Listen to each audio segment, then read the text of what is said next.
detail. Okay. This is really good. This is going in my manifesto. This be my next nuke. Ooh, I got another nuke. How much a night is your hotel room in Italy? You think this motherfucker out of sheer curiosity, or is he asking so he can go and write a Twitter thread about it? They'd be like, View with Bianco's lawyer saying, I can't believe, why would you put this in text? Why would you do this? is this the guy? Be careful. No. It's not implied. It's explicit. People in the White House were begging him to tweet them to go home, and he would not use the wording that they wanted to send them home. He explicitly changed the tweets and told them, yeah, you guys can stay, just be peaceful, when they're already full-scale rioting. By the way, also, I want to be really clear here, okay? Why you don't have my shirt on?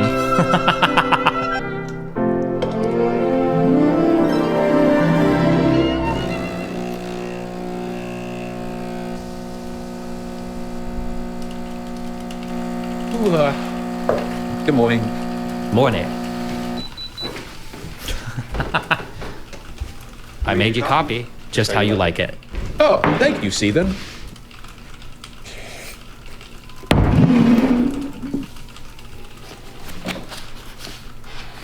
I'm excited for our reservations tonight. Me too. We just gotta bundle up a little bit because it's gonna be chilly. Ah, well, finally an actual reason for you to wear those gloves of yours.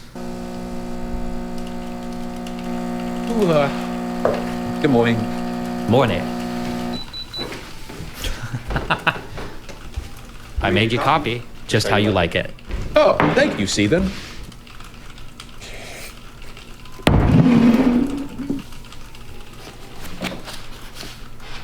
I'm excited for our reservations tonight. Me too. We just gotta bundle up a little bit because it's gonna be chilly. Ah, well, finally an actual reason for you to wear those gloves of yours. What's that supposed to mean? What is what supposed to mean? The glove comment, Stephen. Do you have something you want to say about my gloves? No, I was just making the joke. Right, but why would you choose that as the time to bring that up? I don't know. I mean, when would a better time be to bring that up? You are always finding these ways to make little dents at me, Stephen, and make fun of my hands. I literally was not doing that. Okay, sorry, I just made a joke about your gloves. You got triggered as fuck. Oh, I see, right. So I'm just reading into things again. I'm just crazy. I'm just too sensitive. It's always me. It's never you. I never said that you were crazy. Jesus, I was just poking fun at your gloves. I honestly think that they look kind of cute on you. I'm sorry. Got a little defensive there. I shouldn't have taken the conversation there, but once I was in the middle of it, I don't know, I just felt like I had to defend myself. Oh, okay, that's interesting. So it's almost like you shouldn't have gone there. But once you were there, you acted in self-defense? Stephen, we are not going there. We're not doing this right now. We are going there, Ian. We are not rehashing the Kyle Rittenhouse debate. It was self-defense, Oh Ian. my God, he crossed state lines, Oh, Stephen. state lines. State He lines. crossed like 20 miles into a neighboring city. Yeah, to what? Play white nationalist militia boy? I should defend property that the police fucking wouldn't. What, property is not worth more than human life, Stephen. Oh, okay, so we should just let thieves infinitely aggress upon people and steal their shit then? In some cases, yes. And he didn't go there just to defend property. He went there to kill people. He did go there to defend property, and once he was there, he was attacked with potentially lethal force. Oh my God, he defended himself. Even if that were true, which it's not, but even if it was, how can you not see the poisonous effect that has on the broader discourse? Well, maybe if your conception of the broader discourse is threatened by out of the truth, well, there it you're is. on the wrong side of the issue. But does every single tiny detail Okay. This is really good.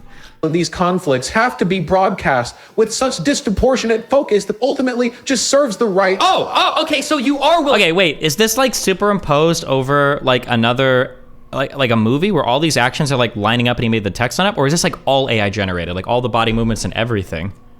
To sacrifice the truth to further your own agenda. As I had stated before, I am sometimes admittedly beset by the Just the face?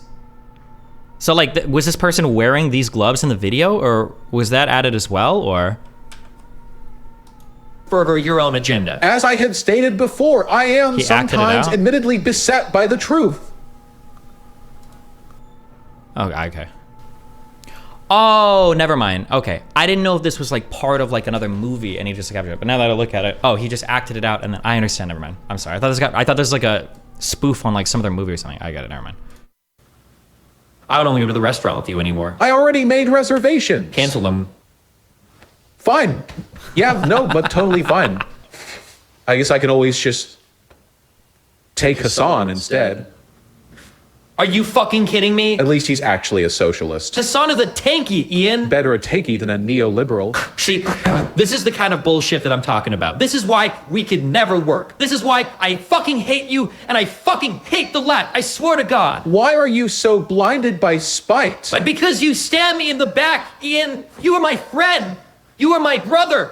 You betrayed me. You betrayed the leftist cause, Stephen. You're no better than a conservative reactionary at this point. A conservative? What the fuck did you just call me? I said what I said. At least I'm not the one who sexually harasses women, Irish laddie. Hey, I apologize for that, and I grow. At least I'm not the one who ironically defends incest. Oh yeah, well at least I don't autistically LARP as some fucking revolutionary socialist retard. Fuck. I am autistic, and I'm proud to be a socialist. I got faced you, Stephen, intellectually. We were never going to work. Every day I wake up and I hope you're dead. Dead like, I hope your ear gets infected and you get hit by a car and die.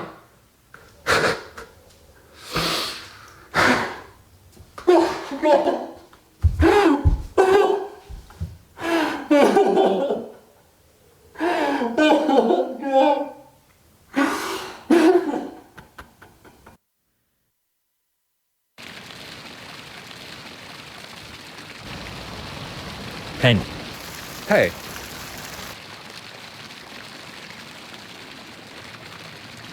You know, we've had some good times together, Stephen. Yeah. Oh, remember that time that we had that 2v2 against James Allsep and Eric Stryker? Yeah. We both support a robust welfare system with social safety nets. And universal education. And battling climate change. And higher taxes on the rich. And standing up for social justice in marginalized communities. Oh, and don't forget shitting on Trump. We do a pretty good job when we're on the same team. Yeah.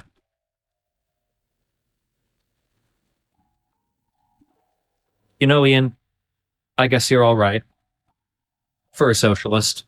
I guess you're all right, too. For a liberal. Ian, are we doomed? I don't know, Stephen. I don't know.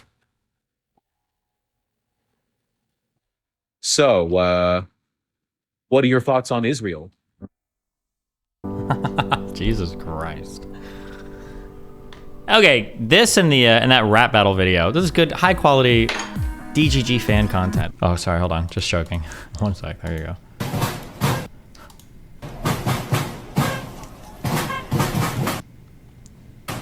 "40-minute Hasan video. Why the f do I care about this?"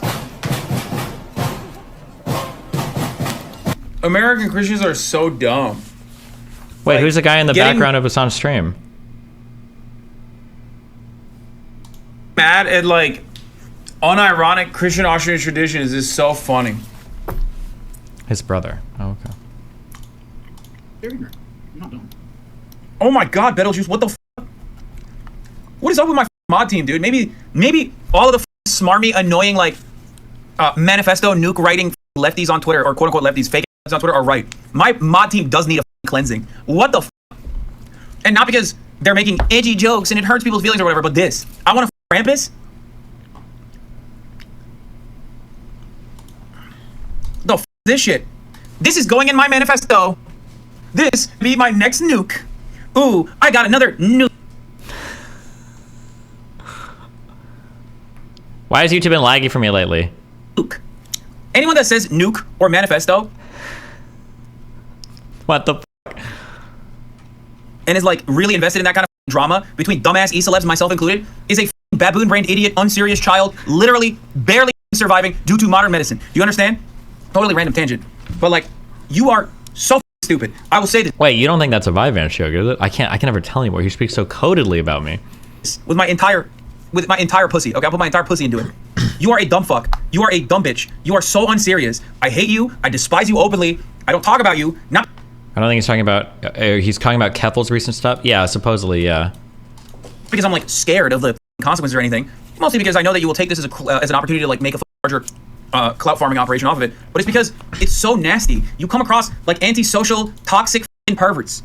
Okay, You're so nasty. You're so toxic. You're so fucking stupid, okay? The worst part about it is, it literally makes everyone not even directly involved in it look stupid. And this is not just about Jesus, Hot Wheels, $400. Destiny, coming from a wheelchair user, I think there's a big angle you're missing on the January 6th stuff. The stairs, how many of them were there? How did Trump supporters... Why did you redact your message?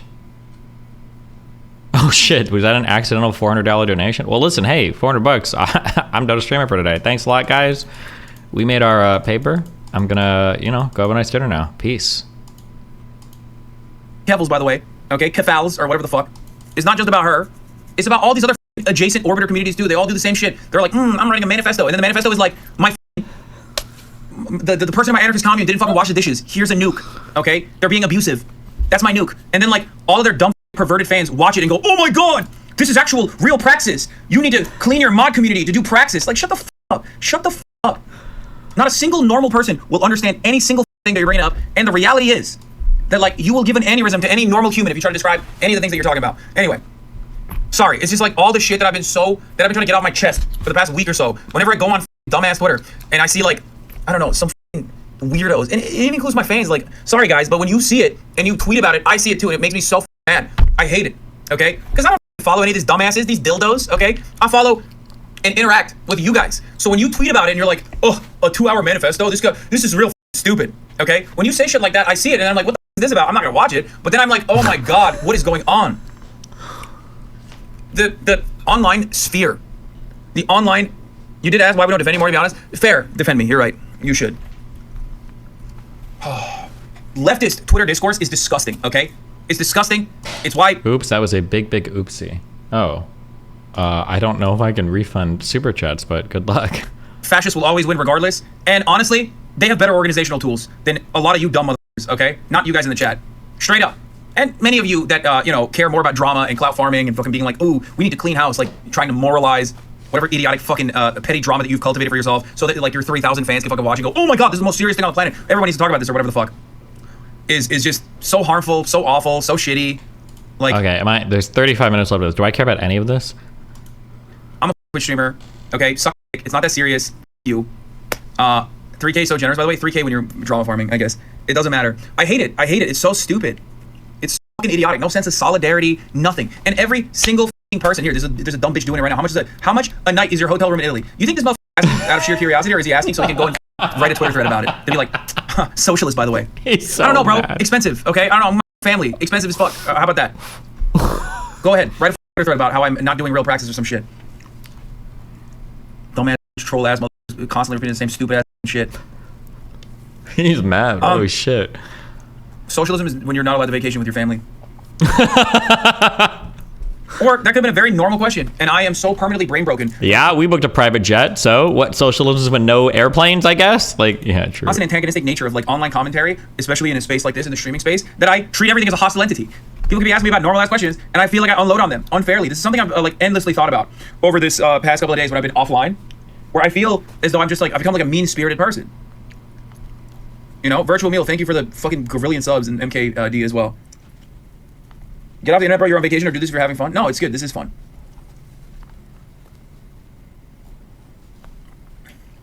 You're just getting older, man. No, it's just like, I am getting older, for sure.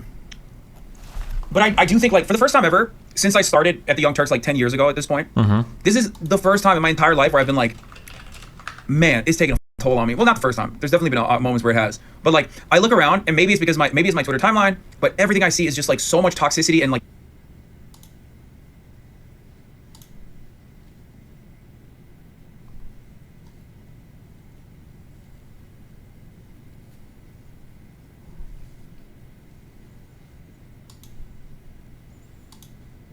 Wow, good.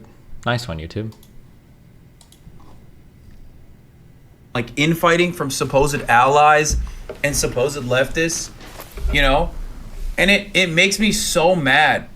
It's like filthy, it's disgusting. It makes me want to never talk about politics ever again. Like never, ever, ever. It is draining to engage with constant toxicity and shit.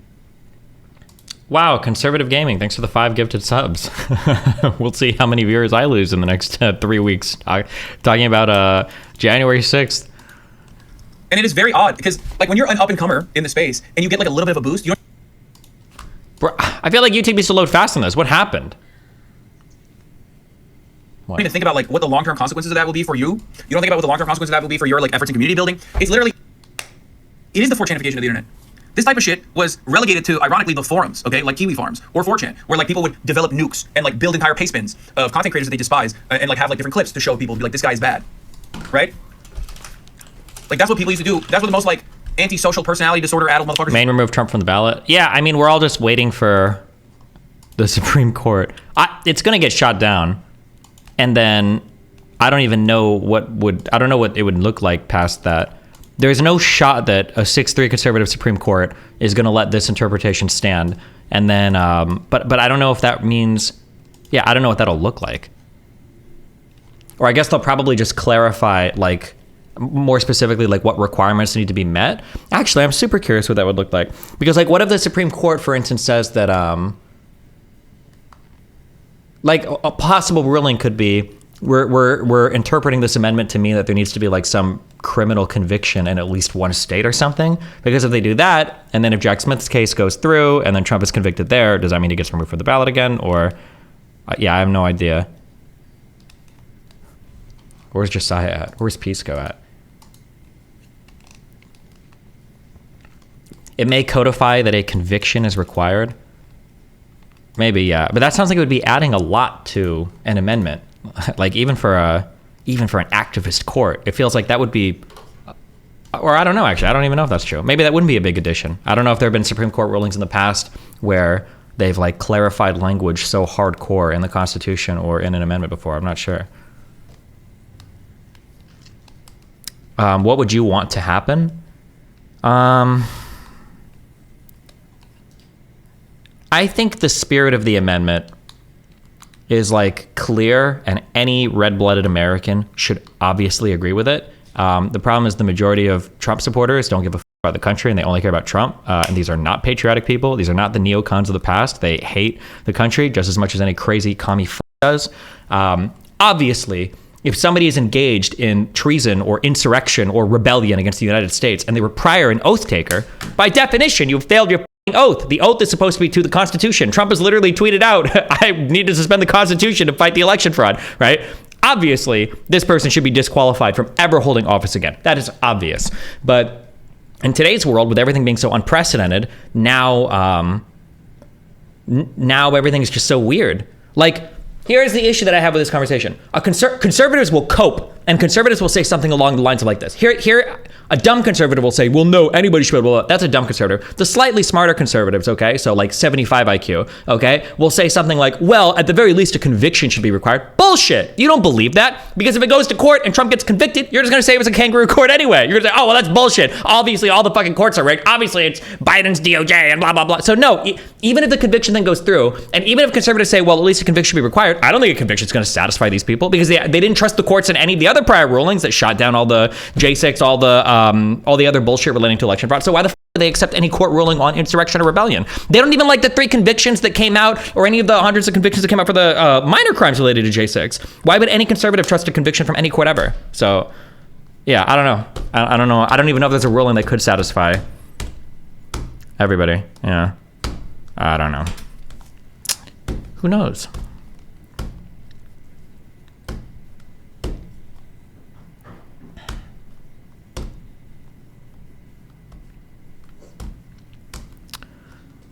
If you don't think the timing on this is shady as fuck, you are 75 IQ. The timing on what? Golem 86? On that amendment from like the 1800s?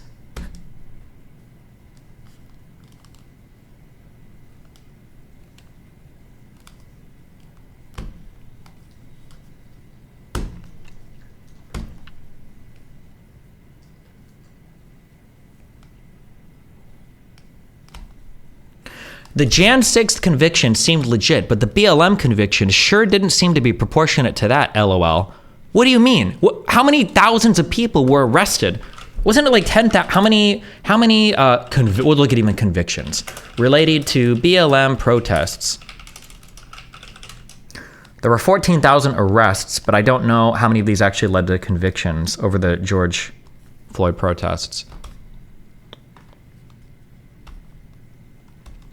Why is Destiny comparing January 6th to the BLM riots that went on the whole summer? Well, I don't compare it. That's what conservatives compare it, because you guys literally cannot ever be confronted with a bad thing that your party or Trump ever, or you guys do ever. So you have to immediately whataboutism to, well, what about when Obama did this thing? And what about when the BLM did this thing? And what about the blah, blah, blah, blah, blah?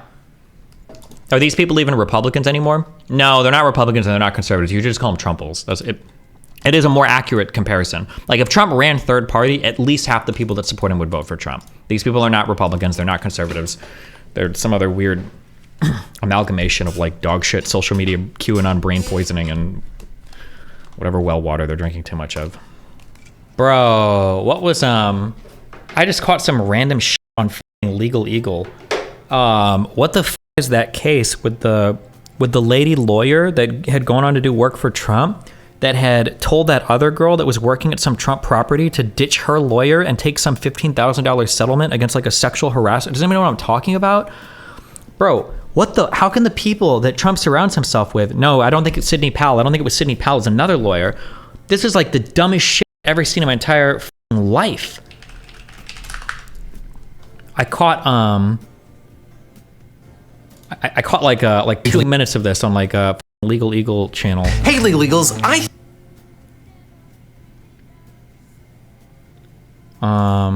It's his current lawyer? I don't know. Holy shit. Oh, is it this? Oh. I'm actually... This is like... unbelievable. The most unbelievable part is the fact that the lawyer was literally texting the girl from her own phone. Why the f*** would you incriminate yourself like this? Now that I brought it up, I feel like you have to read it. Or listen to it, I'm sorry. F it. Yeah, here, have it. I'm actually at a loss for words. If these allegations are true, Trump's worst lawyer, Alina Habba, engaged in some of the most unethical behavior I've ever seen by a lawyer. It makes Michael Avenatti look like a saint. If the recent civil lawsuit is accurate, Alina Habba convinced a Bedminster waitress who was suing the Trump golf course for sexual harassment to leave her lawyer, then sign one of the worst settlement agreements I've ever seen, which was drafted by Alina Habba, who claimed to be a neutral third party. If she wasn't already working for Trump as a lawyer, she appears to have used this unethical freebie as an audition to become Trump's top, in quotes, lawyer. This is insane. Now, you might remember Alina Habba as the 39-year-old attorney leading Donald Trump's New York civil fraud case and the new powerhouse contender shoving Rudy out of the way for the bad Trump lawyer crown. She received an F-tier ranking from us. In 2021, surprising many people, Habba replaced Trump's longtime lawyer, Mark Kasowitz, on the E. Jean Carroll defamation case, as well as a similar suit brought by... Would you chat with Rekieta Law soon? If you wanted to chat about Jstlk, I absolutely would. But I feel like we try to set up talks and then he just like never like follows through. Not that he's like, we just like would try to set up a date and he's like, oh yeah, we should talk. But then when I try to like figure out a date, it feels like it just never happens. A former apprentice contestant named Summer Zervos. Though, surprising no one, the results of that replacement were easy to guess. Now, Kasowitz, the founder of the 350 lawyer firm Kasowitz, Benson & Torres, is a high-powered lawyer with clients like former Fox host Bill O'Reilly and the cigarette company Leggett. And as a plaintiff's attorney, he secured $300 million for Alabama residents poisoned by seepage from a Monsanto. Why is Trump's fraud case civil and not criminal, or is it both? Wait, the DC case? DC Jan 6 Trump case. Wait, if you've got like a grand jury involved in everything, isn't that by definition like can you have grand juries in civil cases? I have no idea. 3 conspiracy counts in the corrupt obstruction of an official proceeding. These are criminal charges, right? These aren't civil charges, right? The civil fraud, it might be the New York case. Oh, maybe, yeah.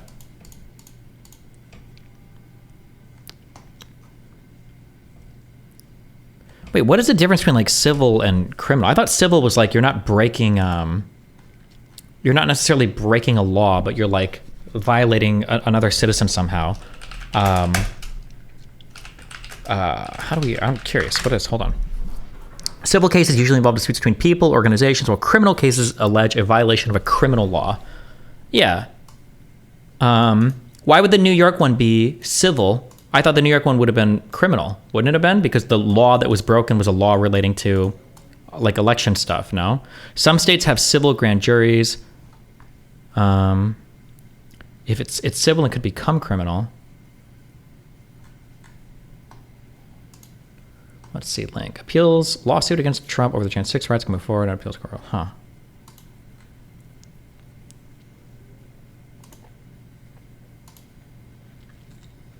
Trump org case is what people are referring to. Oh, yeah, I don't know about that.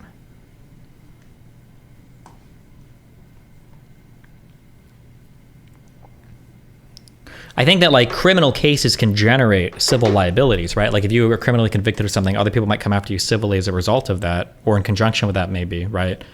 But, okay, sorry. to a plan. In contrast, Lena Haba heads up a 4-lawyer shop in suburban New Jersey, specializing in family law and small-scale business disputes, though she previously served as the general counsel to a parking garage company that was owned by her husband. So the question is, why would Trump choose an attorney like Haba to represent him? If this complaint is true, it looks like it was because she screwed over this waitress for his benefit. So what's going on with this new lawsuit? Well, a complaint was filed last week in the Superior Court of New Jersey describing Haba's role in a 3-year employment dispute at the Trump National Golf Club, Bedminster. Now, as always, this is a civil complaint, so this is a one-sided document that tells the story of the plaintiff as the plaintiff wants it to be told. That being said, this complaint contains a lot of verbatim quotes, which makes it appear like they have the receipts in this particular case. But at the same time, Haba has not responded to this complaint yet. We'll see what happens there. Now, it started in May of 2021 when a 21-year-old woman named Alice Bianco got a job as a server at the New Jersey club where the former president spends much of the spring and summer. Bianco claims that, quote, soon after she began work, Pavel Melikar, the food and beverage manager, began to sexually harass her. Melikar forced Bianco to wear short skirts and came up with excuses to summon her to his office to forcibly kiss her and promise to protect her, asking what she was going to do for him. Bianco says that Melikar had control over plaintiff's workplace and made it clear to her that he could make her life easy or hard. Soon, he was coercing Bianco to, quote, engage in sex as a quid pro quo for continued employment and protection,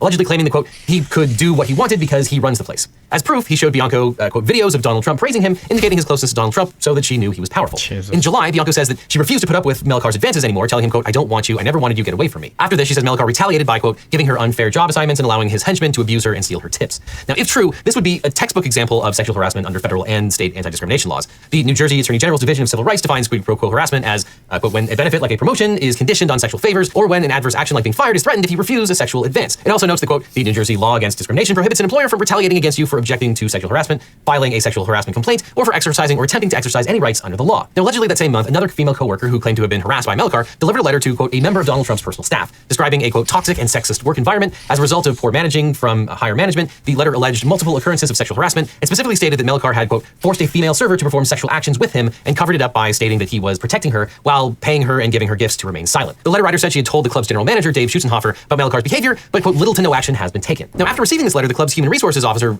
allegedly finally contacted Bianco, who hired an experienced employment lawyer. But on July 28th, as Bianco was working breakfast shift, she was approached by club member Lena Haba, who said that, quote, she had heard about what was going on and wanted to help her. Haba, quote, acted as if Bianco was her friend and that she was very concerned about her. Bianco was familiar with Haba and her husband, regular patrons of the club, who often socialized with the former president. Now, Bianco told Haba that she already had a lawyer, and this is where things really start to go sideways, because the first rule of attorney ethics is that you do not communicate directly with a party who has legal representation. You talk to their lawyer. This is not one of those things where there's a lot of wiggle room. This is a hard and fast rule. But Haba continued to communicate with Bianco. A lot. Now, according to the complaint, she started by telling the younger woman, you know you can fire your current lawyer, right? She followed it up with a text a few hours later saying, hi, love, it's Alina. Wanted to check on you. She included a link to a negative review of Bianco's lawyer saying, I can't believe, why would you put this in text? Why the f would you do? Also, I'm sorry, your lawyer, you should be like relatively smart and a litigator, isn't she? Why wouldn't you like get a friend to do this? Like, hey, can you go talk to this chick so that I have like plausible deniability so that like, you know, it's not directly linked to me? Like, why would you do this? is this the guy? Be careful. On August 1st, Bianco sent Haba a long apologetic message saying that she didn't feel comfortable firing her lawyer, but inviting Haba to consult since Trump has multiple...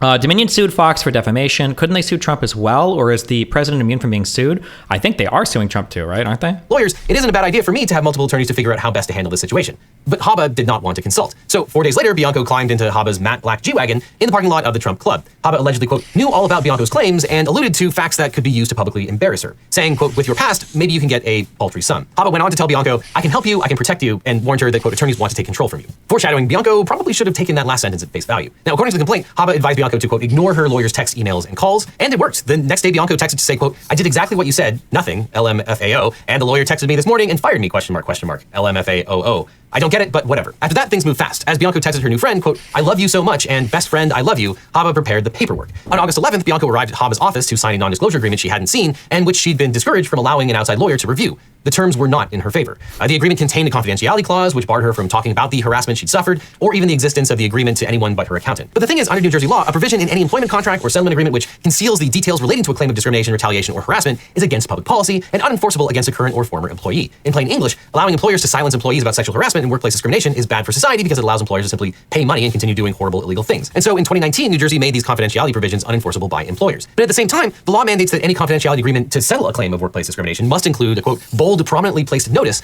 telling the employee that if she violates the non-enforceable confidentiality clause, then the employer will have the right to do the same. Now, at this point in the video, you will probably not be shocked to learn that this clause was not in the settlement agreement that Haba prepared. But what was there was a liquidated damages provision requiring Bianco to return the entire settlement amount if she violated the confidentiality provision, plus pay a fine of $1,000 per day of the violation and fork over the club's attorney's fees if they had to sue her to enforce it. Of course, the club couldn't even enforce the confidentiality provision under New Jersey law, but that's not what Haba said to Bianco. And the complaint continues, stating that Haba told Bianco, quote, as long as you don't talk to anybody about this, you'll be fine, and warned her that she, quote, better not try to sell her story to the media because she would owe Trump the settlement proceeds and the media would only pay about $3,000. Now, Alina Haba's probably going to need a good lawyer for these claims, but if you want a great lawyer, my firm, the Eagle Team, can help. If you've suffered from sexual harassment, been in a car crash, or suffered from cancer, we can represent you or help find you the right attorney who can. It's so important to talk to a lawyer right away to get the best representation and figure out what your options are. So just click on the link in the description for a free consultation with my team right away. Because you don't just need a legal team, you need the Eagle Team. The link is down below. So by now you're probably wondering what Bianco got for firing her original lawyer and going with what Alina Haba was advising her to do. Well, in exchange for her silence... So, assuming that her allegations are true and she can verify them, assuming her allegations are true, right? This is like a rock solid, like, sexual discrimination harassment case, right? This is like dead to rights, assuming the girl can prove what she's actually alleging, right?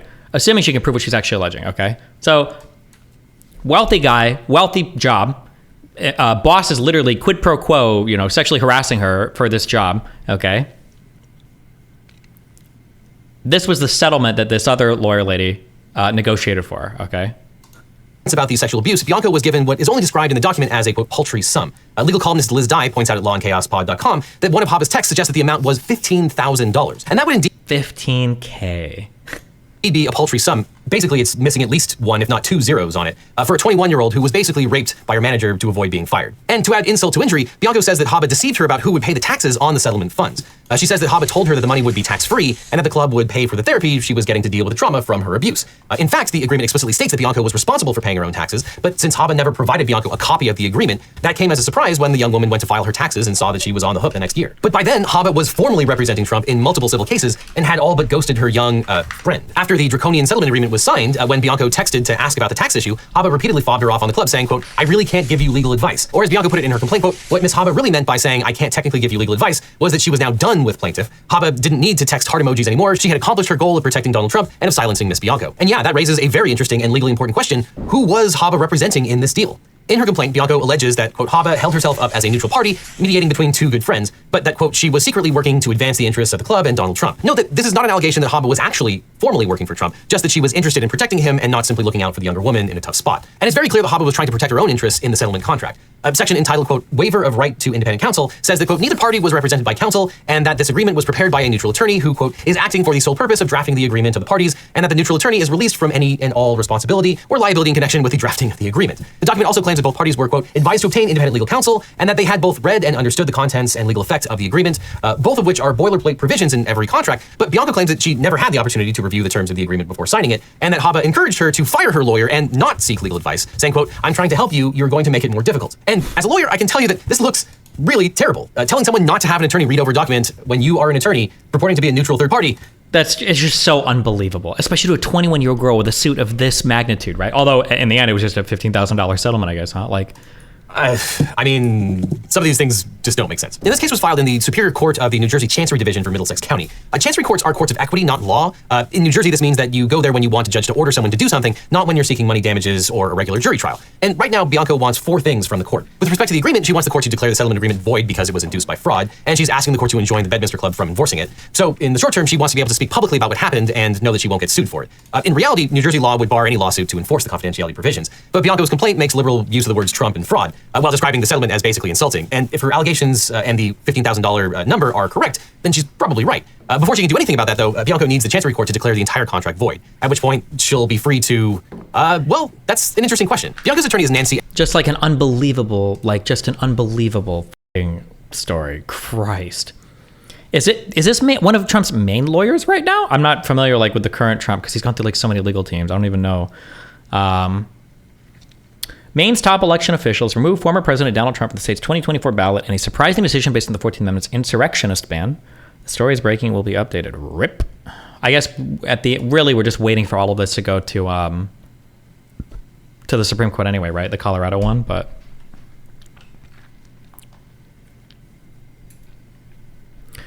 Destiny's leftover TDS is tiring. Listen, Trump derangement syndrome has never been as bad as Trump suck syndrome, okay? TDS is not a defense for all of the retarded shit that Trump does. I did want to come in and just push back against a couple of the points that you had here. Go for it. So I think there's not a lot of confusion. There's just a really quick correction I want on the Ray Epps versus Trump incitement stuff. Ray Epps was actually advocating crimes, right? Going into the Capitol, that was a criminal trespass. That's a crime. Okay. Trump did not advocate a crime, right? Am I quiet? I can turn my shit up. I would say that what Donald Trump did clearly rose and exceeded the threshold for incitement to criminal activity. I don't know if what Ray Epps did would qualify. Okay, how much of your... Well, I also don't know if Ray Epps would qualify. I'm just saying that he was clearly advocating like illegal action.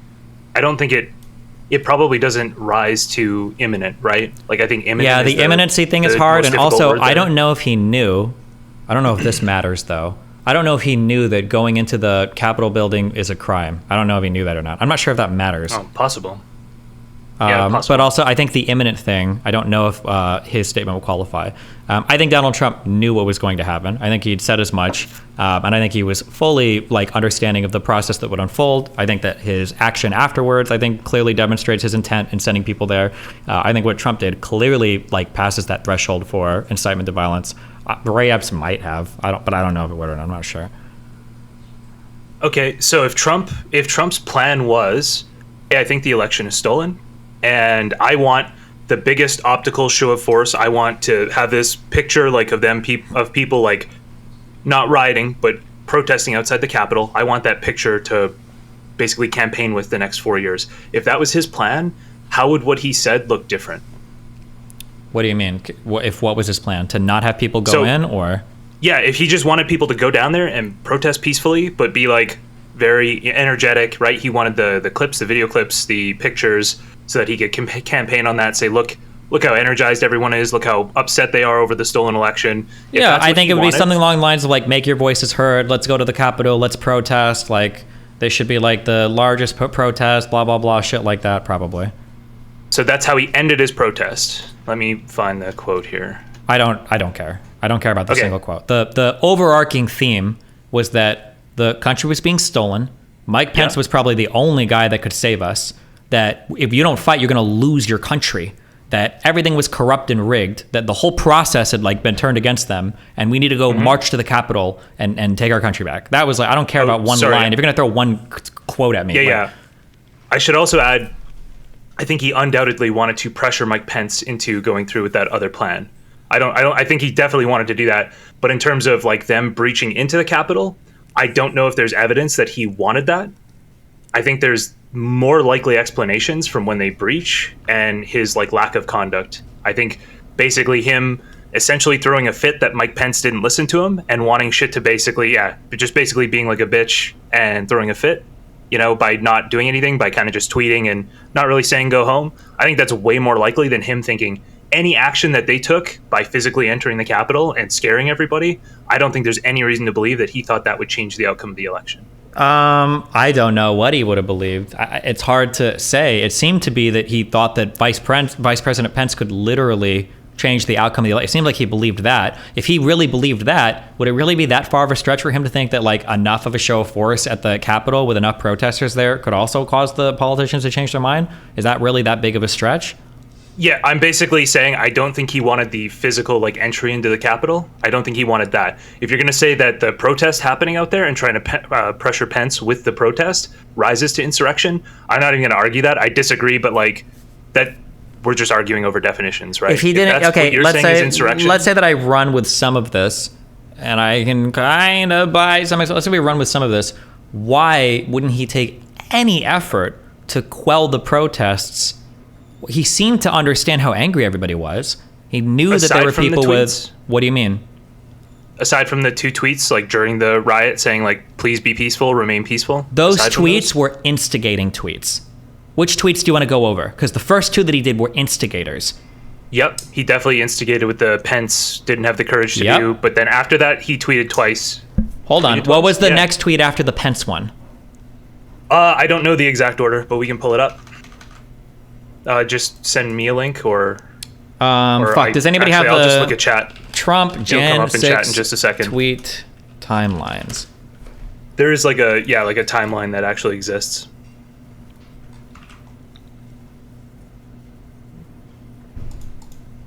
Somebody will link it. I know somebody will link it in chat.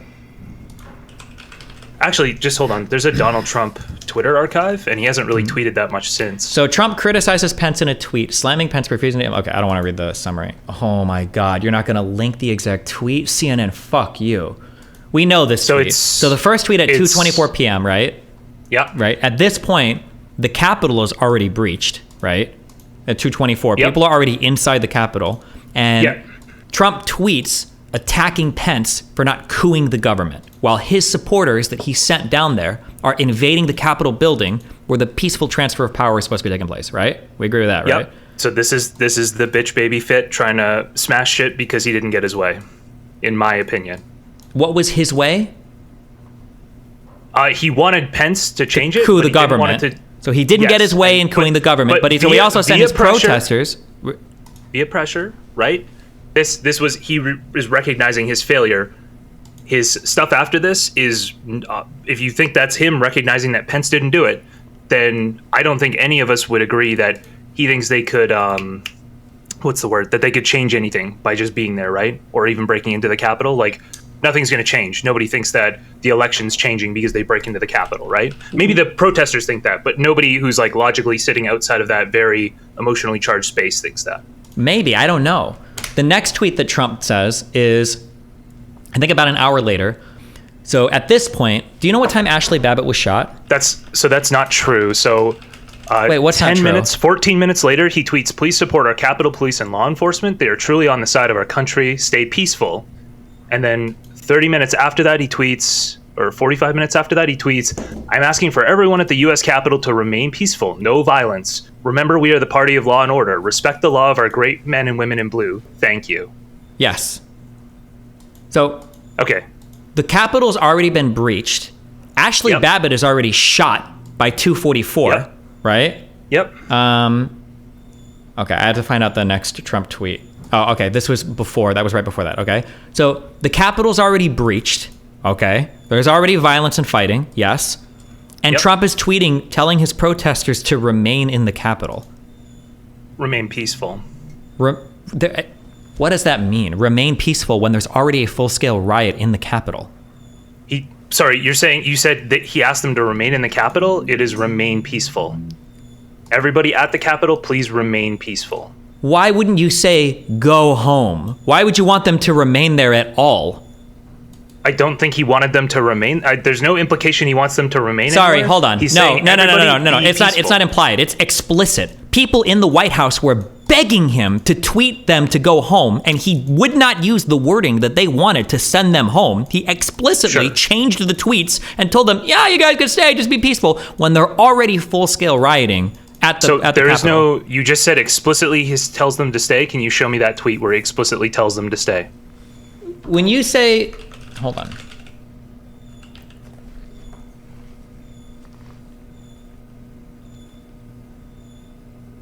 January 8th. These go bottom to top. Okay, 2:24. Okay. At 2:38, when it's already been breached, please support our Capitol Police and law enforcement. They are truly on the side of our country. Stay peaceful. That's it. How is that Yep. not an endorsement of them remaining at the Capitol? I don't know if it's it might be an endorsement of saying like, hey, everybody, like, don't fight anyone. It might be just to quell violence and not to like tell them to go home yet, because he wants them to be there. He wants his fit. He wants things disrupted. But I don't think there's any. I don't believe there's any reason to believe that he thinks that will change the outcome of the election or do anything meaningful. We're not asking that. We're just asking about the people in the White House. He tweets at 2:38 when people are already begging him in the White Sure, House. Can you he please doesn't ask them to go He home. says, I don't please disagree. please support our Capitol Police and law enforcement. Yep. They're truly in the center of our country. Stay peaceful. They're not peaceful. They're already Yep. there. So he's not telling them to go home, and he's like tweeting out, acknowledging that they're there. How is that not basically a support of them being at the Capitol building? Okay, I might be convinced that it is tantamount in some way, but it is not an explicit call, which is what I was disagreeing with you on. Okay, 40 minutes later, I'm asking for everyone at the U.S. Capitol to remain peaceful. No violence. Remember, we are the party of law and order. Respect the law and our great men and women in blue. Thank you. How is this not Yep. still an endorsement of them being at the Capitol? It might be an endorsement of them being at the Capitol, but it's not an endorsement of them disrupting or being violent or anything like that. Again, it's just like a show of force. I believe he liked the optics of A like show because of he tweets later. Sure. he tweets later to say this is what happens when you don't respect like the something. What does he fucking say? Oh, these are the things and events that happen when a sacred landslide victory is so unceremoniously and viciously stripped away from great patriots who have been badly and unfairly treated for so long. So right? what happens? So, wait. So what happens? What are the things and events that happen? My yeah, supporters I'm are going to go guessing you mean storm the riot, Capitol and try to prevent the turns into a riot. Storm. Again, I think he's happy that this happened after it happened, but I think there is no implication here that he wants violence or that he wanted to violently overthrow the government. Then why was he tweeting basically endorsements for them to remain there when they're already being violent?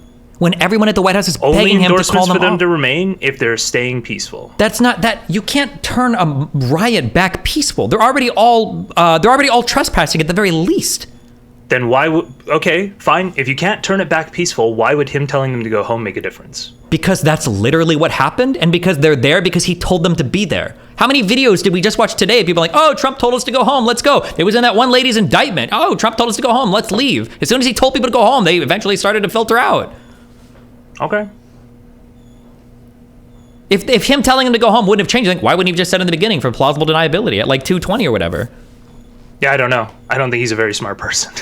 Do you really think he's that stupid, or do you think he kind of likes the idea that they're fucking the Capitol up? No, I think he's like Pence that stupid. I think he's like mentally unfit to be president.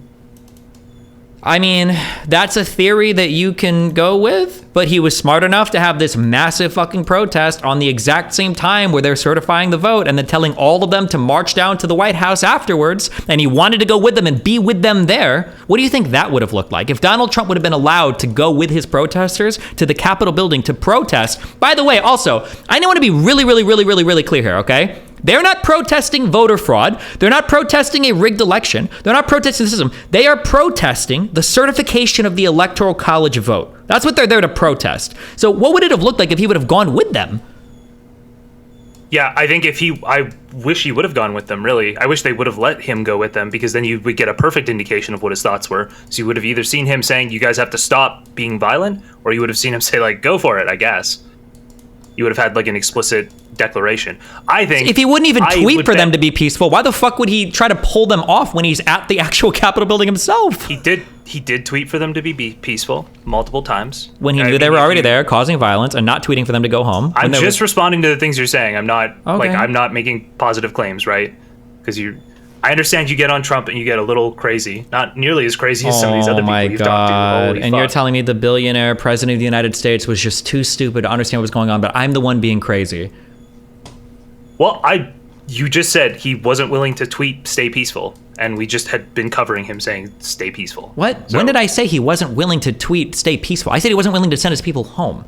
Obviously, he's saying stay peaceful. That's part of my criticism. Is that he knows that. Oh, that's fine. He knows that the rioting is happening, and he's saying, like, if Trump had made these tweets when they were just protesters around the Capitol, I'd still be kind of critical, but I'd be less critical. But the fact that the White House was already breached and he knew it, and then he tweets endorsing the people there that he'd already told to go there, like, damn, like what?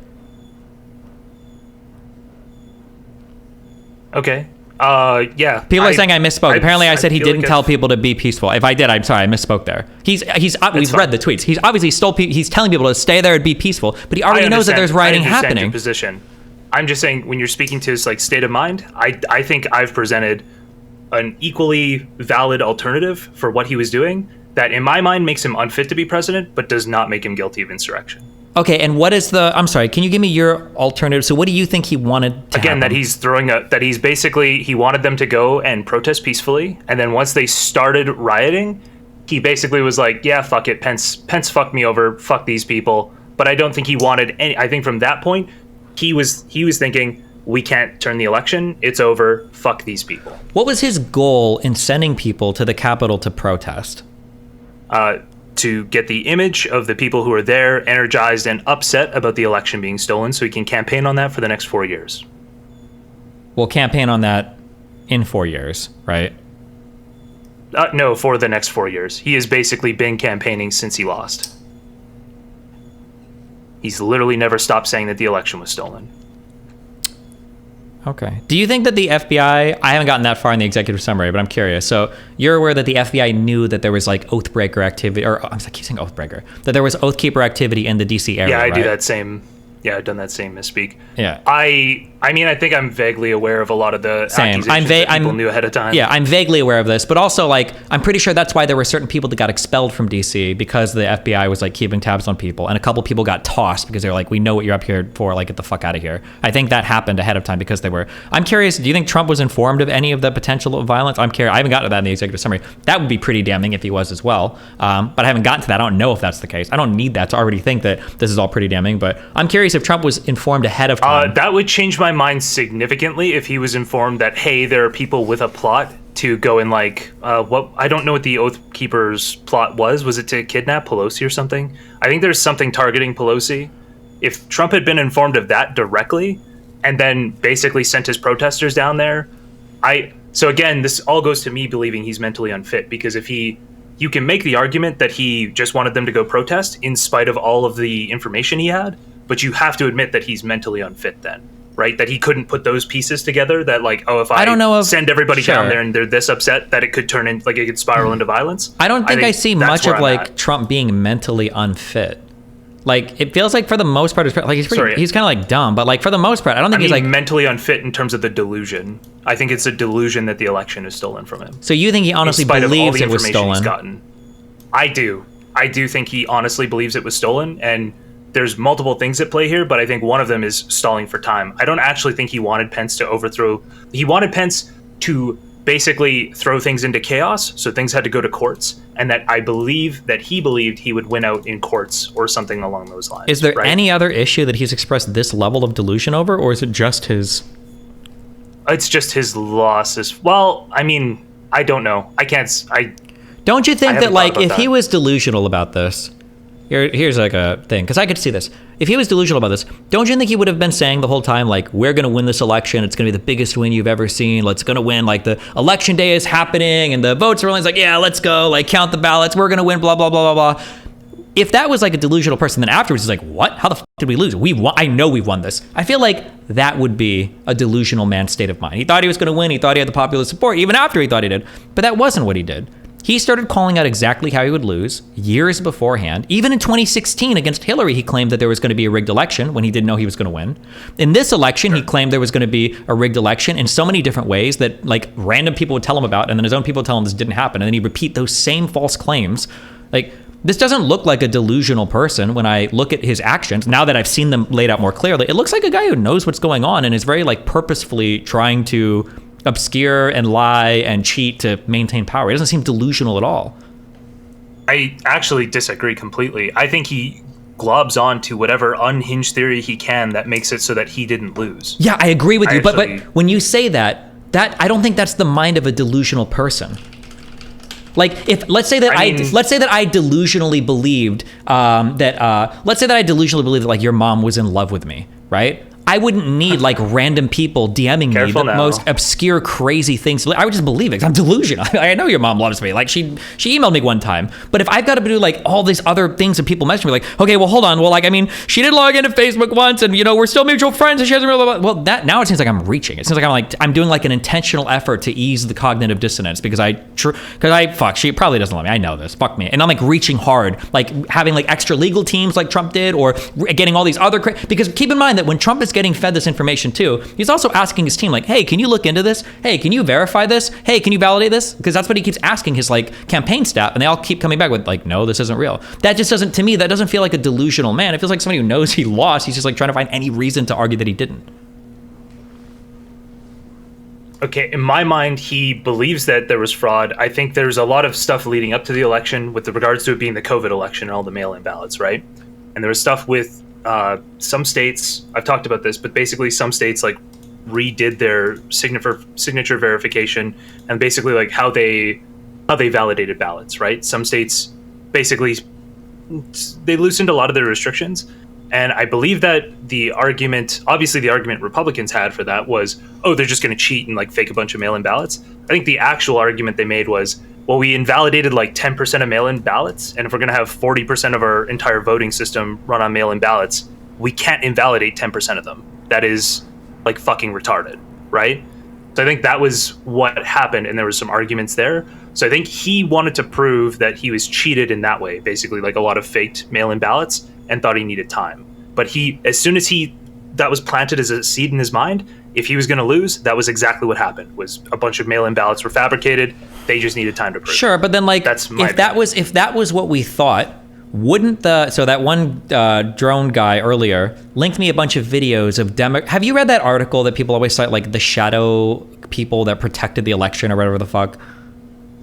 No, but okay, it's an article. It's like an Atlantic article that people are. I don't remember who wrote it. It might have been Atlantic. I'm not sure. People throw this around as like evidence that the election was rigged. But basically, prior to 2020, especially after the Trump, Russia shit and everything that happened, a lot of people were actually concerned about the election being stolen and were concerned about like voting machines. And we saw a whole bunch of Democrats saying as much, like, we don't know if these machines are secure. But what did they do? Like, in a whole bunch of different states and a whole bunch of different counties, they took a whole bunch of unprecedented steps to try to ensure the integrity of the election. If Donald Trump actually thought that there was going to be fraud, why wouldn't he do something to shore up those issues? Why would he just wait until the voting happened and then say, oh, look, it was fraud afterwards? This just seems like a guy who's just like looking for an excuse. Because if he really thought that was going to happen, then yeah, why not like, okay, guys, we need to do everything, all hands on deck, like blah, blah, blah, blah, blah. So they did try to do some of that. Some of that got to the Supreme Court and then was rejected by the Supreme Court. Like they didn't want to rule on it before the election, basically challenging some of those. But I don't think they were verification changes. Yeah, but they weren't like. It didn't seem like a good faith effort to like shore up election integrity. It seemed like they were just trying to do everything they could to get like certain ballots like not counted even prior to them being submitted. I mean, I guess if you consider that to be like trying to help his case, then maybe that was it. I think so. That was my primary. I remember. So I wasn't in DGG yet, right? So I didn't have super great engagement with this. But I remember going into that election, my primary thought in my mind was, I don't understand why he wasn't on his like bully pulpit freaking out about the Supreme Court not hearing those cases. Because if you want to claim that voter fraud is like the actual issue, then I don't think, if you want to claim that voter fraud is the actual issue, I don't think you can just do that after the election. You just look like a bitch baby sore loser crying over his loss, right? True. I think you had to do it way before. So I totally agree with you that I think the fact that he wasn't doing it way before, I don't know. I have a hard time he was ascribing doing that it to any specific state of He mind. was doing it before, though, right? He was saying he would be cheated. Yeah, but but he wasn't not explicitly talking about the Supreme Court refusing to hear this case. Maybe not the Supreme Court. The explicit like changes being made, right? Sure, but like when we talk about like for instance, like the phrase like "stop the steal," right? That came from 2016. Like that was like a Roger Stone phrase. Like even back then, Trump was saying that, I think when he lost to Ted Cruz in Iowa, Trump was saying that the results were fraudulent in that caucus, or it might have been a primary, I don't remember, for the Republican side. But like he's been making these same types of claims for what are we, 6-7 years now? Sure. But like I guess it wasn't rigged when he won, but it was rigged when he lost. I don't know. It doesn't sound like a delusional guy. It just sounds like a guy who's doing, like, here's a question. Here, I'll ask you this, okay? Let's say that Trump is, here's my explanation, okay? For all of these things, Trump is relatively aware of everything going on. He's just doing every single thing he can to hold on to power. Can you tell me some action that Trump takes that, like, that thought process doesn't perfectly predict?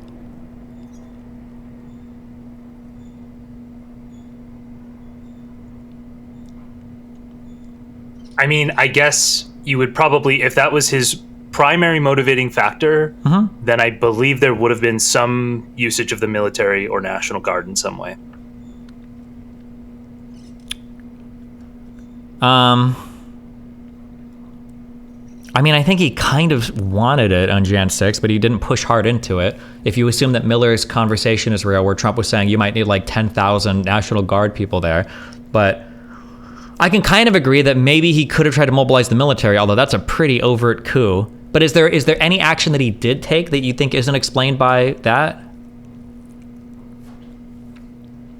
Because I can understand maybe he could have gone more extreme. He could have literally ordered the Secret Service or ordered like the military to go and like seize the fucking Capitol. But so I don't think so. Aside from that one, so aside from the military, I don't think so. But I also think our different hypotheses basically overlap in terms of, I think they explain all of the actions. I don't think you're. Sorry. I don't know if you're. I don't know if your delusional one does. So what is your hypothesis? That he thought he was cheated and that he wanted the optical like show of force there. That I think he thought he was for the cheated. whole thing. You think he thinks that what do you think he thinks about the election? That he was cheated, that there was actual fraud, and that they might be able to prove it, and he needed to delay to actually go to the States and, allow like the audits to happen, allow like some of his legal challenges that were failing to go through with their repeals or their appeals and stuff. But when he's losing all these that's- court cases, even with a lot of his federal judges that were appointed, because I think 11 federal judges ruled on some of the 61 cases brought before the courts, when he was losing in all these cases. In a lot of those cases, were they even alleging like widespread voter fraud? That Giuliani was alleging all sorts of shit. Publicly, I'm talking about like in the documents. In the documents, I think they did. They tried to, but I think 30 of these were dropped on. I think the majority of these cases got dropped. Trumples say that they were dropped on standing grounds, but the majority of them, I think 30 of them, were dropped in evidentiary hearings. Like they just didn't have the evidence to support anything. It would be like Giuliani would get he'd like write out like an affidavit and then come on the paper and then show it to the judge and say, look, like this guy thinks that there was like voter fraud. Yeah, I agree. By the way, I do agree that there is absolutely no proof of actual widespread voter fraud, right? Like beyond on both sides, probably like you could probably find examples of people voting multiple times, people like maybe trying to destroy some ballots or something, but like nothing that actually flipped any elections, right? Yeah. Anyway, I'm just pointing that out because I think people in DGG are pretty mad. So I feel like Trump trying to hold on to power like perfectly explains like every single action that he took, and that like a delusional person that genuinely thinks he's like won the election wouldn't be making phone calls to Georgia asking to find 11,000 votes or whatever, or I don't know. He would just think that I don't know what he would think. I don't know. But okay. So another thing that I have to say here is I've said multiple times in the past that I don't think January 6th was an insurrection. Okay. But we've had so much discussion around this topic now that like the definition of insurrection I was using there is like willfully trying to, through violence, take over like political power, essentially like a coup, more or less. And I don't think there is evidence that it was an actual like violent coup. I think possibly for Trump that might be the case. I haven't read through the charges or the convictions for the Oathkeeper people, though, but it seemed like there was a level of organization and coordination there. Yeah, for those people, absolutely. Those people, and they should be convicted of seditious conspiracy. If you had any plan to actually go in and do something, you brought weapons and shit, fuck those people. Like, get them out of here. But I also don't know, like Trump calling Go people. ahead. I don't know what Trump would call people to go to the Capitol for, if not to disrupt the peaceful transfer of power. I think I've given my assertion of what that was. He just wanted a show of force on certification day. Okay. And what else is there? Oh, yeah, and just with regards to the insurrection thing, it was that, well, from the people from Trump's actual rally, I think about like 15 or 20% went to the Capitol, right? Like it was basically No they shot. lost a It bunch must of have been. people He had there. over 1 million people in his thing. Were there 20,000? Is that what you're saying? No. People I don't know what the official numbers are. I don't think I've ever been linked to it. But Yeah, people were the saying there numbers were are fucked. people were saying there were 120,000 people at the Capitol. At the rally. I've heard people in chat saying at the Capitol. I haven't found like Okay. actual numbers on that, but No, then that's not true. If there are 100, that would be nearly 100% of the people who went to his rally, I would assume. yeah. But basically that the Oath Keepers represented like a 0.1% of that crowd, and they were engaging in insurrection, and so I felt it was unfair to apply the label of insurrection to the entire event with a crowd that didn't have that in mind.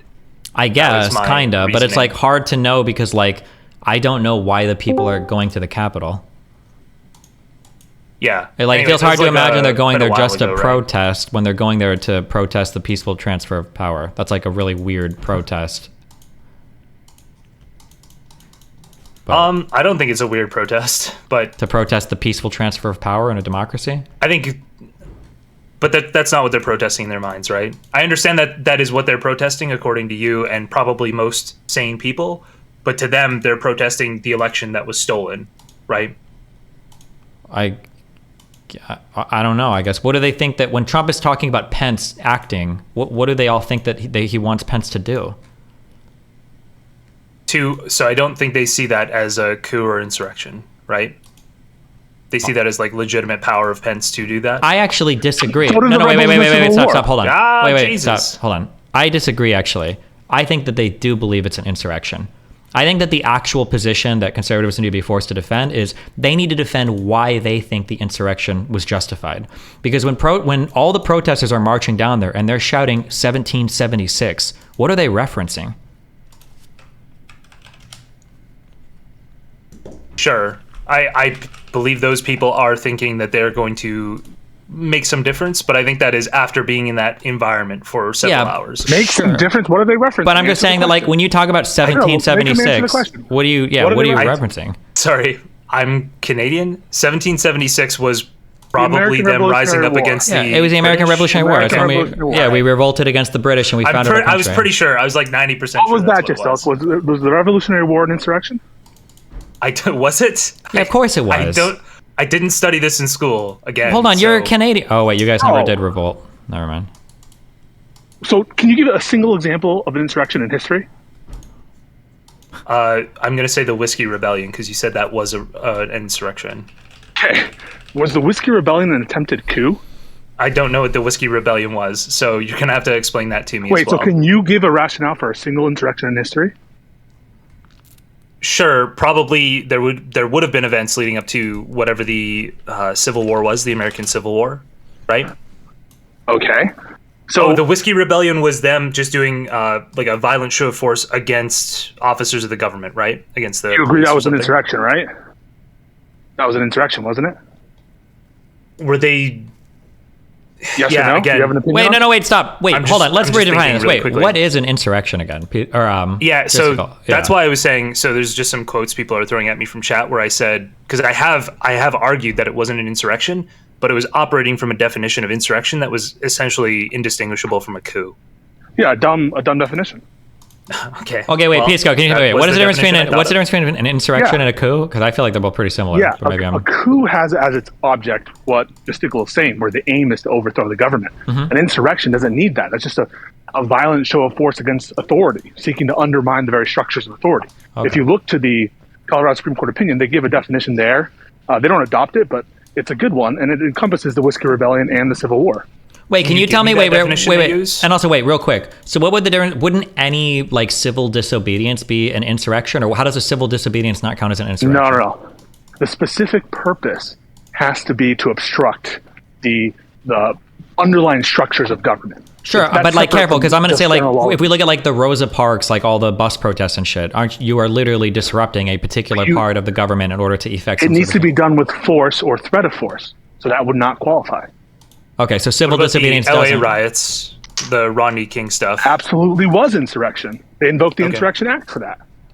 All right. All right, so then would you agree January 6th was an insurrection? Under that definition, sure. Great. Yeah. Wow. Do you believe this Ray Epps stuff? No, although I sort of understand that people think it's weird, but obviously if you think the Ray Epps shit is weird, you have to think the Fuentes shit is weird too, right? I think Fuentes I think he might be. I think he has to be. Yeah. If for no other reason, because if he's there, as much like public attention, everything as he's gotten, like I think they would have thrown the book at him just because they fucking hate him. And to make an example of this guy, right? How the fuck would he not catch any? Because isn't he literally? I'd have to go back and listen again. Isn't he literally on that microphone like screaming like "Go into the Capitol, go in"? And I don't remember if he says "fight" or what the. We're taking the Capitol. Get to the Capitol. Take it. It's yours. Yeah. I don't know how Fuentes doesn't catch anything for that. That's wild to me. Unless he is an informant, in which case it might. I think it might be that he basically like was there, and they were obviously already like starting to storm the Capitol, and that maybe they don't have proof that anybody from his group that he was lecturing to went and participated. Mm-hmm. There might have been like some material thing, but realistically, the whole cozy thing has always made me feel weird, right? That he sort of got run off the internet and with no money suddenly bootstrapped like a streaming site. Wait, why is That it with no requires money? your Didn't he phone raise number? or scam or raise 200,000 in crypto or some bullshit? No, that was from a guy, and I think that was after Cozy was made, but I'm not totally sure. Either way, a bunch of that money got frozen by the FBI because of Jan 6. Like, it got unfrozen after some time, but I don't think he used that crypto to invest in Cozy. Just seems curious, right? New streaming site just requires your phone number real quick. Does it really? I believe it does. Maybe it requires a Telegram account. Oh, it might be funny because of Telegram, maybe, yeah. Okay. Yeah, you can log in with Telegram. Anyway, very interesting stuff.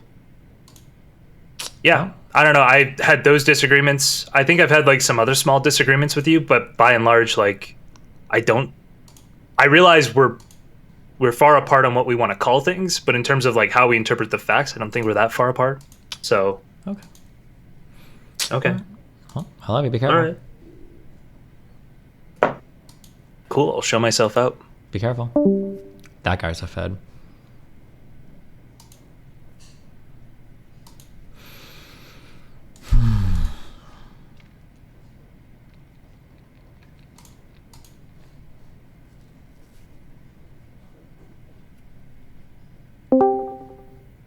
Wait, I forgot something. What made you change your mind on the National Guard thing? Being Trump's responsibility or not his responsibility? Trump seemed to be having a steady stream of updates from really reliable people that there was some sort of failure to deploy the National Guard despite like huge requests for it. And the fact that he showed no interest in communicating with any part of the chain of command at figuring out why there was a failure to act on that is incredibly weird. When people, it seems to be that they were begging him to act. It doesn't change your mind at all that he'd never invoked the National Guard, like personally, like he'd never given an order for them to do anything. I don't know Even if there when was he, like, sort ever. of I don't know if dictated, there was ever a situation where there was a some BLM stuff where he wanted to. Sorry, go ahead. Well, I don't know if there's ever a situation where like it was being requested and he failed to provide for it, despite like so many personal requests to look into it. Sure, but those requests, I don't know that those requests were from anybody that he would take seriously. Like, I think. You don't think he takes Mark Trump's Meadows or presidency- his No, daughter I or think- his son-in-law? Sorry. I think Trump's presidency was unique in that he was a CEO previously, and from what I've seen of many CEOs, they learn eventually, like pretty quickly, that micromanaging the people under them and stepping on their toes is actually like a detriment 99% of the time. And so I feel like there's probably some argument that if he had delegated that to somebody and had every reason to, well, not every reason, some reason to believe that that guy might still be acting, it's probably very weird that he maybe didn't reach out to Miller at all if he never made any attempt to contact I don't know if you've been Miller. understanding for the past week. But- I agree with this 100%. But the issue is once you're being made aware that that chain of command is failing, then at some point you have to take a step in and see what the fuck is going on, right?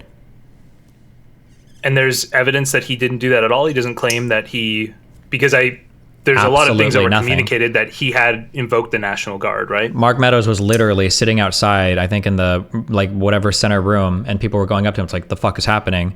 And he's like, he doesn't want to do shit. I think that they brought in the paper saying that Ashley Babbitt had been shot, and I think Trump just like looks at it and then leaves it on the table. He doesn't give a fuck.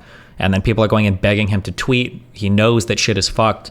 Like, he's not making any effort whatsoever to intervene at this point. It feels like something like it feels like he should be making calls at this point. If he knows that something is broken and he knows that shit is not like going as it's supposed to, why would he not? Again, just my argument that even in spite of things like possibly failing, stepping on people's toes is usually a bad idea if you've delegated responsibility to them. Just in terms of CEOs. Now, there's probably some argument there that the president has like different oaths that are not applicable to CEOs, and maybe he had some duty. No, to I'm step trying in. to think of examples because you're wrong. Even in the CEO example, you're wrong. Like, like if something was completely and utterly fucked beneath you that your CFO or somebody was supposed to take care of, or somebody really, really high up in your company, like if something was completely and utterly fucked and you could see shit burning down, at some point as the CEO, you're going to start asking questions. You're going to be like, what the fuck is going on? Like, this is a total fucking guess, and I could be totally fucking wrong, okay? But it wouldn't surprise me if, was it Korik? What's the name of this Blizzard CEO when Diablo 3 and shit launched? It wouldn't surprise me if during big launches like that, like the CEO of the company is in some kind of contact with people that are, responsible for launching and shit. I seriously doubt he's like at home, like looking at all the error meme messages that are being, spat across the entire interwebs, like they're like, my people got it. Like if something is clearly breaking down, then he's probably going to start like messaging people like, hey, what the fuck is going on? I think so. I just don't know what the timeline on that is, whether it's like minutes, hours. I think it's probably unforgivable that Trump didn't, like unforgivable in a moral sense that Trump didn't reach out. But I don't know, like to me, it's still like, okay, because like I said, I was trying to get you to ask this question of a bunch of different people. If Trump was supposed to do it and he had that authority delegated to, I believe there was at least 2 other people who could Miller have made and then that the happen. army chair beneath him or whatever. Then why, despite what they were doing, was it so delayed, right? I already gave my rationale. I think it was delayed because people were worried about the optics and because they had a hard time figuring out if they actually needed to get the National Guard deployed for some reason. But I think the optics thing was a really big thing. And I think the red tape around the deployment and trying to figure out what actually was happening on the ground was another big thing. I don't know which of those 2 things was the more important thing, but I think those 2 things were a really big deal. So I also believe there was a third element at play there, which was there was genuine concern amongst the like military upper echelons that Trump might invoke the National Guard or the military to actually like forcibly try to remain in power. I agree. That was part of the optics. That was part of that thing. Okay. That was a big All part right. of it, yeah. Okay. All right. I'm trying to find places to disagree. It just seems like we can talk down to some bedrock point and then either we agree or disagree. So Okay. do you disagree with me? I've been linked this quote multiple times. So I'll just say it here and see what you disagree with. Literally 5 fat Trump supporters died. Why are you pretending it was the end of the world? I don't know who I said this to or why, but Okay. disagree with that? I mean, I think it's one of the most egregious acts in U.S. history because the president of the United States was trying through multiple ways to coup the government, and that a riot of people that he sent after a speech, after spending years undermining the electoral system, he sent like a group of his armed, angry followers to the Capitol building to prevent the peaceful transfer of power. There wasn't a lot of damage and there wasn't a lot of deaths, but I think even without a single death, I think that's still like a pretty tragic, historically horrible event in U.S. history. Am I crazy, or does it seem like I feel like you might be able to argue, or you or Pisco, that the actual riot is probably the least egregious part of January 6th? Yeah, almost certainly. Pisco probably wouldn't agree with that, but I would agree with that. The actual riot itself is whatever. I mean, it's sad, I guess, but it's not that big of a deal. But it's the context and everything surrounding it that I think makes it historically horrible. Yeah, okay. And like most of my stuff is basically saying that Trump's not responsible for the riot. So we're missing on that, in that you don't really think the riot was all that important. You think it's basically him trying to invoke this Eastman memo strategy, right? That's that like and then the speech that he far more gave egregious sending part. his supporters to the Capitol. Okay. I think both of those are really bad. I think him sending his supporters to the Capitol, I would have mitigated the badness of that a lot if as soon as like the breaches happened and somebody came in asking him like, hey, what's going on? If he would have made that one tweet that he made 3 hours later initially, like, hey guys, listen, we need to go home. We've made our voices heard. Good job, blah, blah, blah. I would have been a lot more forgiving on the riot part. I just think the riot was bad because the president of the United States like let it carry on. Like, here's a question. If they would have actually gotten hold of some lawmakers, do you think at that point, do you think Trump would have tweeted at them to let them go? I would hope so, but again, I believe like my entire argument is that he's not mentally fit and was delusional, right? Okay. So I actually don't know that I would make the claim that he would. I would hope that he would, but I actually don't know. Okay. My read of the situation, my feeling, I don't know if I could justify this. My feeling is that Trump was happy watching it unfold and he hoped it was going to go a lot farther. And then only once it became clear that his supporters weren't going to make the progress that he wanted them to, that people had already been evacuated from the White House, and that nobody was going to get taken hostage, or the actual like vote certification wouldn't be completely delayed or that day, then he was like, oh, could go home. But he was probably cheering it along as he watched it unfold on TV, hoping that it would get more serious. That's how I feel that it was going down. I might agree with that. I think if he didn't want people to be at risk, I think he might have been okay with that. Again, I think it was mostly because he was throwing a fit. I don't think it had to do with him actually disrupting the election anymore. I think it was he wanted to say, okay, you guys resisted me and what I wanted, and this is what happens. And I think he might have been okay with like a congressperson dying. think that's entirely possible. Yeah, or his vice president. Or his vice president. So he didn't call to check in on him, and people are already saying hang Pence, and he's literally tweeting out like Pence failed us. There is another conspiracy theory there, though, that Trump would have been in contact with the Secret Service. I don't know if it's a conspiracy theory, but the Secret Service had tried to pull Mike Pence out before he'd really done anything, right? And he said no. Wait, say that one more time, sorry. I believe the Secret Service had tried to pull Pence out of the building before he'd like done anything. But Pence was basically like, no, get the f*** out of here. I'm not sure. I would have to check. I don't remember. And I think there are some people who believe that could have been Trump, like, behind that, saying, like, hey, you have to go get the vice president out.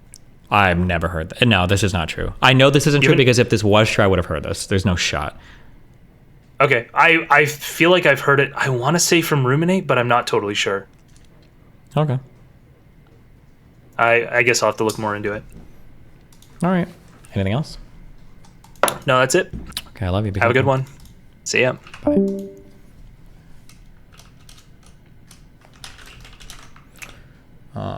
What am I looking for?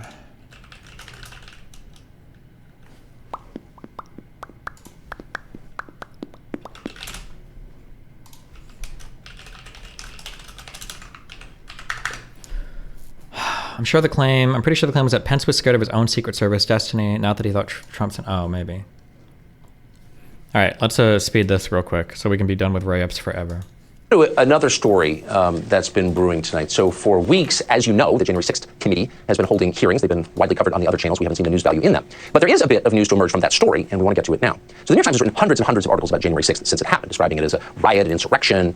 As part of its coverage last summer, the Times published a video documentary in which the Times reported that one man was actually caught on camera planning an insurrection, encouraging a breach of the Capitol complex. That man's name is Ray Epps. Now, the New York Times noted that Epps was videotaped on both January 5th and January 6th, urging protesters to storm the Capitol. Here it is. We need to go in the Capitol. Let's go! I'm not putting it out there. I'm probably going to go to jail for it. Tomorrow, we need to go into the Capitol. Into the Capitol. Peaceful. Okay, Bob. Number one. As soon as the president starts speaking, we go to the Capitol. The Capitol's this direction. Now, in a lot of ways, that's the strangest video to emerge from January 6th. We played it several times in the show. Quote, we need to go into the Capitol, Ray Epps tells the crowd. He says it repeatedly. He's so emphatic about it, encouraging other people to commit a crime, that the crowd around him decides he must be a federal agent. They begin chanting, as you just heard, Fed. So shortly after that video surfaced, the FBI placed Ray Epps on a list of people wanted for questioning. They released it to the public. And you can understand why they did that.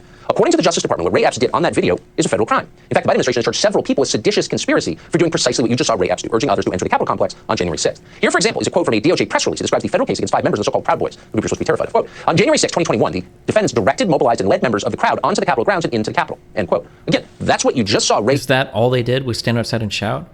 We should go over the indictments. I'll probably go over the indictments tomorrow, and then we'll be done with this, I think. Because it's just, there's like 3 big convictions, right?